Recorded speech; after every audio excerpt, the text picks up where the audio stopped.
el llibre de Joan Miró i els poetes catalans està emmarcat en tot el que és el segle XX. Un segle que comença per Joan Miró a l'any 1918, quan acaba la Segona Guerra Mundial. És la seva primera obra inspirada la majoria en el realisme poètic de Mont-roig, lloc en el qual captarà l'energia i la portarà per sempre. Està emmarcat amb l'aventura del dadaisme i el surrealisme i els moviments d'avantguarda d'una manera molt particular i utòpica.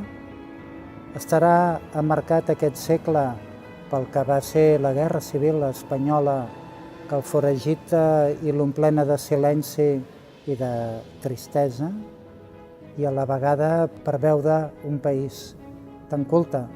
com era França, ocupat per l'exèrcit alemany. És el Miró de la revolta i dels canvis que veurà el gran pont de la seva obra cap als Estats Units i cap al Japó, d'on capta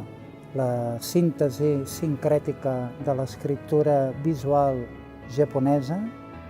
influint en els artistes de l'expressionisme abstracte americà, la seva llibertat gestual, i retornant a Catalunya, liderant el món de la cultura, havent fet de pont amb la segona avantguarda i obrint a la seva fundació Joan Miró, després del 68, a l'any 75, amb la mort del Franco, el renaixement d'una nova cultura de la qual ell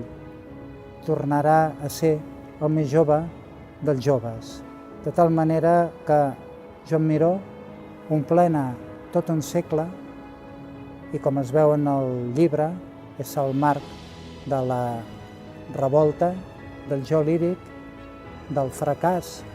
de les revoltes revolucionàries col·lectives i el desig d'una nova llibertat que comença després de la mort del franquisme i el renéixer cultural de Catalunya, ell amb la mateixa llibertat de sempre.